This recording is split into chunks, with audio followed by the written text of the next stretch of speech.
The more exposure I get to the Air Force, the more I can kind of see why we are the way we are, because I'm an Air Force guy. Why are you the way that you are? Honestly, every time I try to do something fun or exciting, you make it not that way. Say, God, cut it. We can't go in there with you shooting like this. All right, I'll turn this thing around. Let's head back to base. Damn it, Chappie, I'm doing it my way. Hello, everybody. Welcome to another episode of Mondays with Mover. I am Mover, C.W. Lemoine, author of the Spectre Series and the Alex Shepard series. Thanks for tuning in. This week, we're going to go part 2 of the interview with Gonky and his story of how he became a Navy fighter pilot and an Air Force fighter pilot. Today, we're going to talk about his career beyond that, how he flew with the Malaysians and then came to the Air Force Reserve. So hope you're enjoying it so far. It was great fun talking to him. If you haven't already, please check out Folds of Honor. Consider donating to them. It's a worthy cause that supports veterans, fallen veterans, families, children, gives them scholarships and stuff. Also check out the Spectre series if you're looking for a military espionage book with the aviation-centric kind of flair, or the Alex Shepard series with, he's a law enforcement guy that is on a path of vengeance after his family was taken out in the terror attack. So hope you're enjoying this series. Please like, share, subscribe, and without further ado, here's the rest of that interview. All right, so keeping this on track, I'm me and a master interviewer here. What's it like deploying on a ship? How long were you gone? 8 months. We're going 8 months. It was, I was 20-something at the time, and I wasn't married, and it was a lot of fun. I mean, like you're in your 20s, you got to fighter jet with your name on it. You're on a nuclear-powered ship. I mean, it doesn't get, you got your buddies with you, and you're all having a good time for the most part. I mean, there's serious work going on because obviously it's a combat cruise because we were supporting OEF and OIF, and we were doing work out there. So I mean, you had to be serious when you were serious, but when you didn't have to be serious, it's a pretty good time. Yeah. How long did you do, like typical tour, about 3 years? Yeah. And then you get a short tour. Yeah, so I did a little more. I did about 3.5 years. How many deployments was that, roughly? Some people it's 3. Some people, so in the Navy, you do a series of workups, which takes about 8 months, and it's more painful than the deployment. But I did 2 workup periods and 1 full cruise. So I left right before they went on their next cruise. So, but I have friends that did 3. They joined them on cruise, came back, did the workups. I mean, I had it pretty well for the time period, to be honest. And then you came back. Your short tour was back at Lemoine. Yeah, at the time, and it's still going on a little bit, they were tagging guys coming off their fleet tours to go help the Army, in Iraq and Afghanistan. Like as a ALO, liaison, kind of. As an augmentee, apparently. I mean, some of these guys were riding in Humvees and stuff. You did that? I volunteered for one, and I got lucky. And when I got to CENTCOM, I volunteered for CENTCOM 1. When I showed up, the commander there said, "Do you want to go to Afghanistan, do you want to go to, where's the KAOC at? I forget." Oh, you did? Yeah. Do you want to go there, or do you want to stay here at CENTCOM in Tampa, Florida? I said, I'll stay in Tampa. Yeah. So he gave me the option, so I stayed in Tampa. I did that for about 10 months, and then I went to my next tour, which was my shore tour in Lemoine as a... You really like Lemoine. Man, if you're a Navy Hornet guy, all roads lead to Lemoine. Yeah. Well, East Coast guys. Most of those guys they've done a West Coast appreciation tour, which I didn't mind Lemoine, honestly. I actually grew to really like it. Yeah. Lemoine, you were an instructor? Yeah, so I went to VFA 125 at the time. Now they're teaching F-35 stuff, but at the time it was a Hornet C&D rag. Are you sad you'll never get to fly the F-35? No, not really. Okay. I don't have any heartburn there. I'm good. All right, so talk to me about the shore tour. I mean, so once you're an instructor, you're just teaching students. How is that different than your CFI? What's it like? What's the difference? I mean, being an instructor, from CFI level, teaching primary? Well, one thing I'll say, not to bash on my buddies, but I think the military, the Air Force does a little better job. Actually, they do a lot better job. The Navy doesn't have any formal instructor training. So yes, they will teach you how to teach this stuff, but they don't teach you how to teach. Whereas in the Air Force, they got PIT, and I experienced a little bit of that, and I could pilot instructor training. Yeah, but it's at Randolph. I think it's 6 months. Yeah, it's where they teach fleet guys or combat Air Force guys. They teach them how to teach. Which right, yeah. The civilian flight instructing helped me because believe it or not, there is a right and wrong way to teach people, and different techniques work for different people. But as far as the differences, I mean, it's quite a bit different. In the Navy, I was teaching guys that six months from now, they're going to be loaded with bombs, potentially going and doing some of God's work, or shooting down right other aircraft, which happened recently. Right, that's right. So you want to see these guys pass, and you want to. You try to teach them as best you can. Try to put the confidence in them because it's a steep learning curve, and it's very. I think it's more challenging actually to teach a guy in the Navy because in the civilian world it was lawyer Bob, and he wanted to go get a $100 hamburger and teach me some TP stalls on the way. It's like, all right, let's high five and go. In our board shorts and flip flops. Well, but there's something to be said about that. There is. I miss those days actually. Yeah. So, but in the Hornet, it was, well, you're dealing. At least from the F-16 side, you're in the back seat on some of these BFM rides. And you're not only trying to, do the pull G's and stuff like that, but you're trying to talk and teach and trying to show somebody, a sight picture onto somebody, which is, I think. Yeah, that's challenging, right? Yeah, it's very challenging, and I still adhere to it. The worst classroom in the world is the cockpit. So, I have my own techniques, but you're right. It's very hard to try to show somebody something in a classroom setting, like get them to conceptualize in their head, and then reproduce that in flight.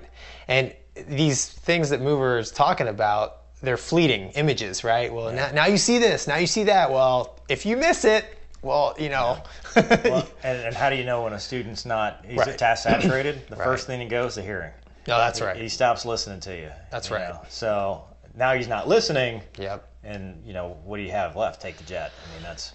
Yeah, that's right. And the other thing is, you as the IP, you're not only trying to teach this kid, but you're trying to make sure that you both don't fly into the dirt or you overstress the airplane or you crash into the guy you're fighting. So there's all kinds of stuff, and you're sitting in the aft cockpit, or even I did a lot of flights in the Legacy Hornet, the A through D model.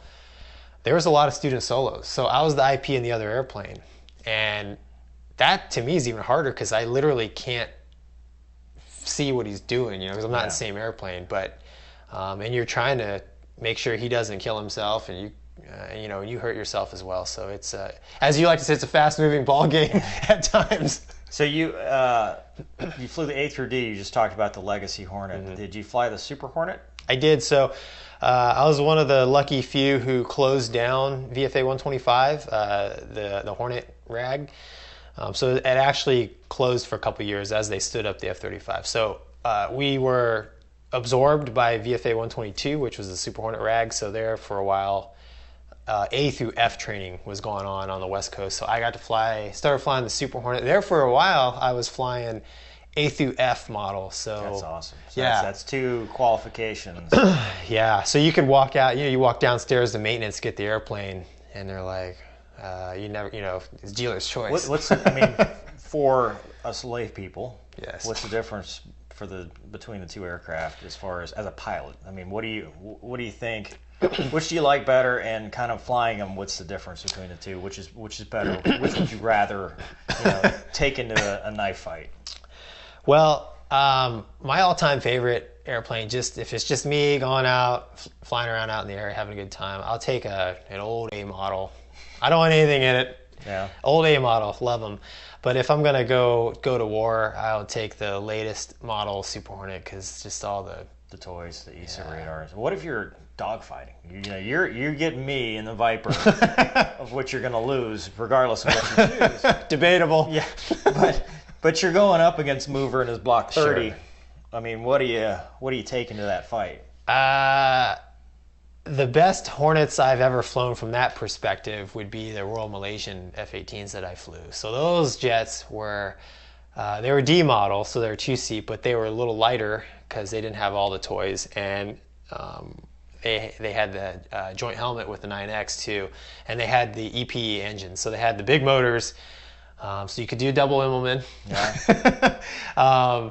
And they were very, very very powerful for the Hornet. I mean, that's like saying it's a sporty V6 Camaro, I guess. But in the realm of the Hornet, they're very powerful. That's my favorite BFM Hornet.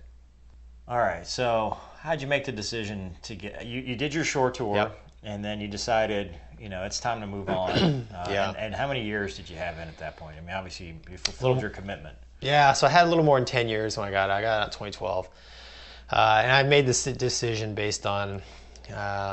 I think it's a young man's game. A lot of my friends got married and divorced. It's very hard on the home life. The novelty of being a fighter pilot wears off on the spouse pretty quickly. Yeah.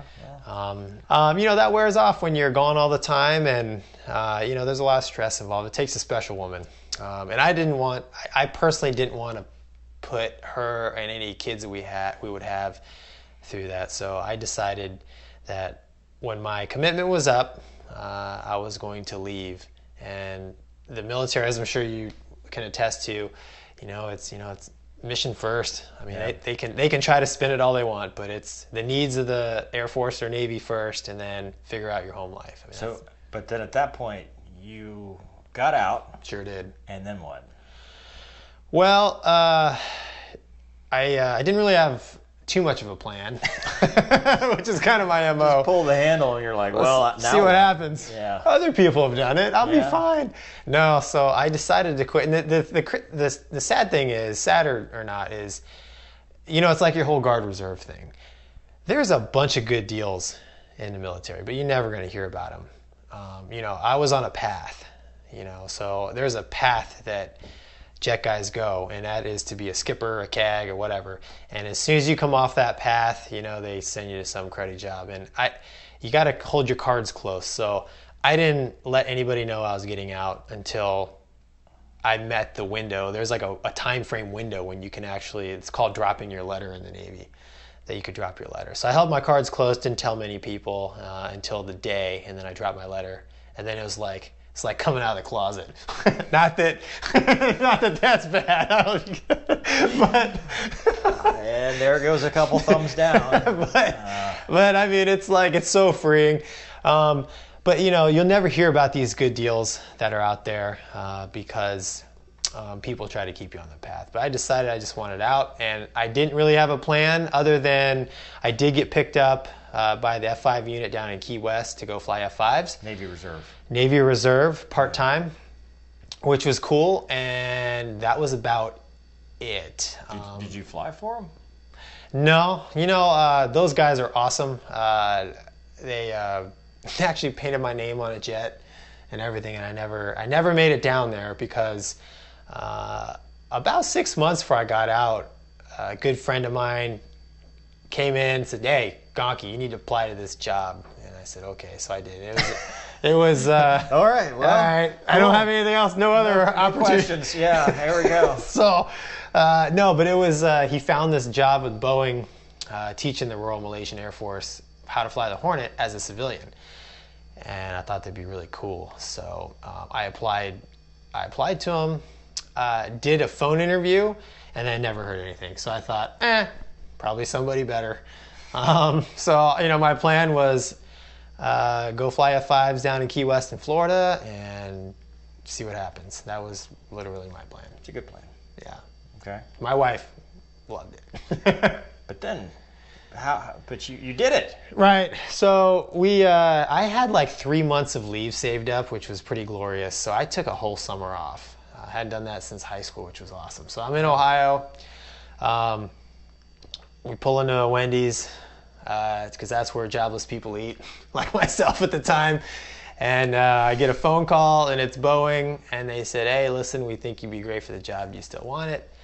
I said, absolutely. Hung up the phone, put the car in reverse. My wife's like, what are we doing? I'm like, we ain't eating at Wendy's. I just got a job. And and then We're going to McDonald's. We're going to Bob Evans, baby. No, so that's, we spent it took us like 6 weeks, 2 months to get everything together to go to Malaysia. So Boeing, right away, they did a lot of legwork for me and the wife. We didn't have any kids yet. We had a dog. He came with us. Oliver, he came. He's a world traveler. But yeah, so that's what got us headed towards Asia. And I lived all over the world. I lived in Middle East and traveled all over the world. I'd never lived in Asia, and it was the beginning of a really cool experience. Flying as an instructor. Yeah, so I like to tell everybody I was a mercenary, right? Because I was a civilian. Yeah, you were. Literally working for another military. So I didn't really, to be honest, I had to Google Malaysia. I knew it was over there somewhere, but... Well, now it's famous because of the MH370. That's right. Yeah, that's so right. That's why anybody knows about it now. Yes. Yeah, and the other 777 that got shot down by the Russian Sam. Yeah, you guys don't. I wouldn't fly on 777 out there. If I were. I was over there when all that happened, so I mean, all right.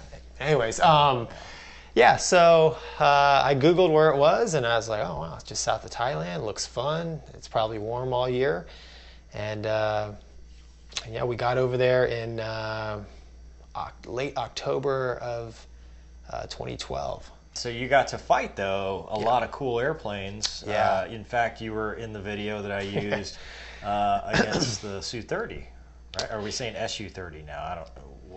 Depending on who you ask. Yeah, flanker, whatever. Yeah. You bring up a good point. Like I'm sure in the F-16, right, you study the MiG-29. Yep. You study the flanker. Yep. I mean, when's the last time you saw one? Never. Right. So Never. Malaysia is one of those countries that bought the Hornet. They bought the flanker, like the higher end flanker. It's got thrust vectoring and all that crazy stuff. And they got MiG-29s, and even bought the Hawk and the F-5 as well. So I went over there. One of everything. It's like, I'll just take one of every. It's like here, I'll go to this country. That's right. I'll take 2 of those. Yeah, pretty much. It's like the Golden Corral of fighters, if you will. Which is really cool because, I spent over a decade studying these airplanes and the tactics and stuff behind them, and then I actually got to see. It's kind of crazy. I had to get out to see this, but I got to see them fight. I got to see how they think, and I actually got to see the airplanes and up close and personal with them. So I mean, it was really cool. And then the British would bring the Eurofighter, the Typhoon, the Saab, and there's all kinds of cool stuff that I would have never got to experience if I didn't get out, and just kind of take that chance. Like I said, it wasn't an opportunity when I quit. So the contract ended, and you came back to the States, and then that is when Gonky and Mover. Our worlds collided. Yeah, our worlds collided. You got hired at 204. Yeah, so when I was, it's such a small world. So like, I don't know, any of your viewers thinking about doing this, like literally from day one.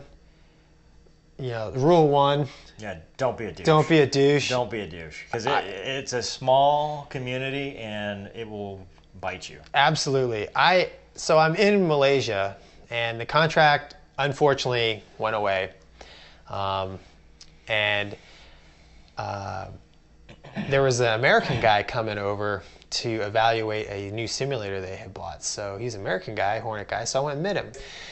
He's like, you need, should come over and check out 204 Reserve Unit in New Orleans. And, and he started naming some guys that were there. I'm like, oh, I know those guys. Except you didn't know Mover. I didn't know Mover, no.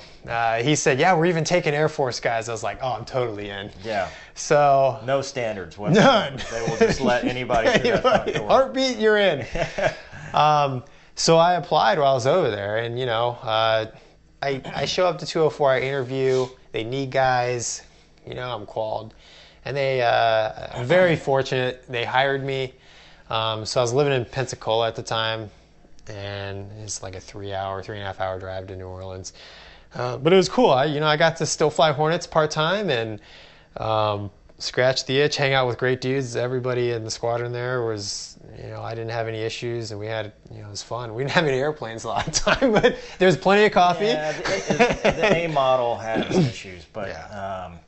So from there you went to the land of milk and honey, Air Force Reserve. So the Guard Reserve we've been talking about, the next deal. Tell me about that. Tell me about that transition. How'd that work out for you? Yeah, so the Hornet was great. Flying New Orleans is great, but it's that perpetual quality of life you're always looking for, and I found out about through you this land of milk and honey place down at Tyndall Air Force Base, flying T38s. So you got me some contacts, and I threw my name in the hat and I came down and interviewed, and fortunately, they had a spot for me, and they liked whatever bottle I bought them. And yeah, we'll talk about that in another episode. But rushing a squadron, very important. Buy a bottle. Yeah. Be yourself. You're talking two guys here that don't drink. Don't be a douche. Yeah. Right. Don't be a douche. Yeah. We don't drink, and I brought them a. Yeah. Don't go it's cheap. Just tradition. It's part of the buy-in. But talk to me about. I've talked about going from Air Force to Navy, back to Air Force. Oh, dude. What is it like from your perspective, Navy to Air Force? What's that? Because I went. It felt like a foreign country. It felt like a foreign language. Yeah. It's like it's an alien world. Yeah. That you're trying to navigate through. Just talk to me about how your perspective for all that, and tell me about the T38A. Well, in the fighter community, I would argue that fighter pilots in general are all the same, generally speaking. Yeah. We all want to, like you said. Type A personality. Yeah. We want to do well. We don't want to be, we don't no load. That's right. You want to pull your weight. Yeah, I get that. Yeah. We want to go out and kick tires and light fires, right? That kind of stuff. So, but the cultures are definitely different, and the longer that the more exposure I get to the Air Force, the more I can kind of see why we are the way we are. Because I'm an Air Force guy. Why are you the way that you are? But the whole boat operation and the fact that the Navy has ships and stuff, they got to operate a certain way. But to answer the question, it's kind of like going back to Catholic school in a way. But it's a little different now because I have wings, I have thousands of hours of flying tactical airplanes. And the T38A is, it is a. To start off, the T38A is the original supersonic trainer, the very first one, 1950s technology. It is not upgraded. So currently what's at pilot training bases is T38C. So it's got a HUD, they can fly RNAV approaches, it's got moving map, TCAS, all that stuff. This is a simple, 050 ejection seat, ILS, which is kind of okay. Yeah. TAC in, old school HSI, airspeed indicator that reads in 10 knot increments. It's your 1975 Cessna 172 rental with 2 jet engines. It is the airplane that is the reason a lot of guys didn't become fighter pilots. Didn't become pilots at all because back in the day there were no 2-track systems and T1s and T38s. Everybody had to go through this airplane, and it is a beast to fly. It's not an easy cross-check or anything. No, so they sent me, so I go to the T38. But first, I actually did go to the C model because they sent me to Randolph. I truly believe to confuse me and to. Well, no, just to give you a baseline with I know.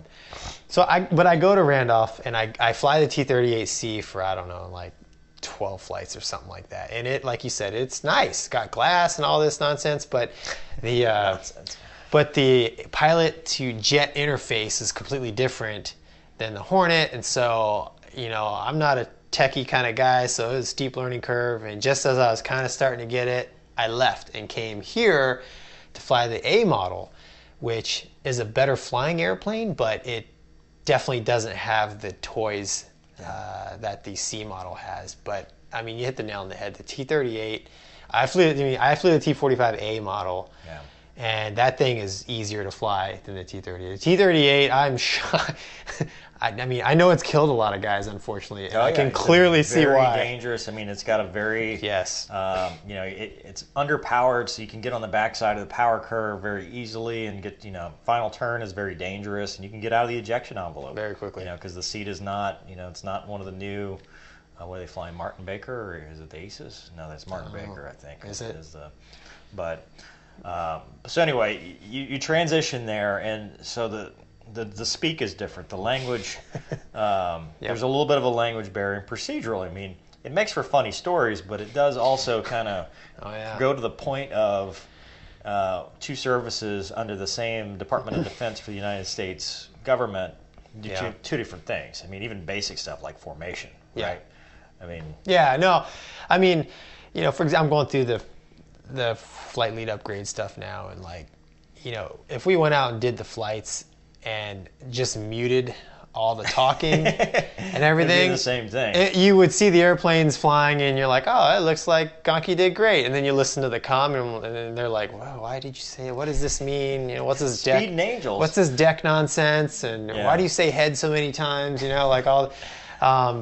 But yeah, so that's been the challenging part, actually. You know, flying the airplane is difficult in the sense that it is stick and rudder, which is cool. Yeah, it's challenging. You know? But it goes back to our point previously about you know, an F-18, F-16 flying is secondary to the mission. Yep. In the T-38, you have a mission plus flying because it does nothing for you.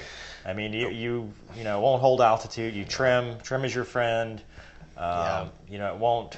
There's no autopilot. There's nothing. So, single pilot can be pretty busy.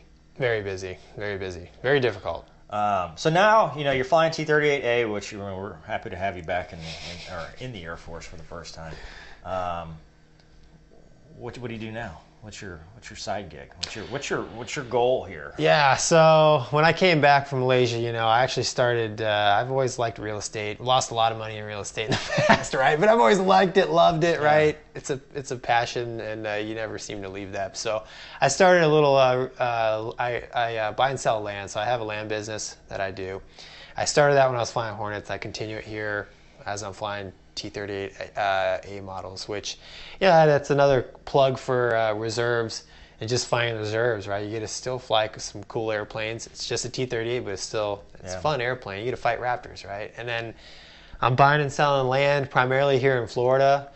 A little company, E&O Real Estate. I named it E&O because my wife's name's Emma. My dog's name's Oliver. Well, there you go. There you go, right? He does have a YouTube channel that will soon be probably one of the most popular channels on YouTube. Tell me about that. Yeah, so I use YouTube as a marketing, a way to market property because. But it's educational. Yeah, I'm definitely moving towards an educational spin because a lot of people that buy land off me, believe it or not, they don't really know how, and it's not that hard, to be honest. So, I'll put the link in the description below. Please check it out. Subscribe to his channel. I think you'll enjoy it, especially if you like hearing him talk for the last however long this video is. One last thing before we wrap this up. Tell me about your T-shirt. Oh yeah, Folds of Honor. So we're very fortunate to have a guy in the 301st here with us. Major Dan Rooney. This is his charity, Folds of Honor. So hopefully you can get him on the show. If this is interview one, but hopefully I'll get Major Dan and some Major Dan's will be way better. He's a F-16 guard guy, and on Fox and Friends every morning. Fox and Friends, but I mean he's an amazing human. He is a professional golfer. Cause is what makes it awesome, and his story. I'm sure you have to ask him his story. He will tell his story. But it's pretty awesome. He saw something and he took action, and he created this very successful now charity where he supports the kids of basically wounded warriors. Guys who died in combat, who are disabled and can't.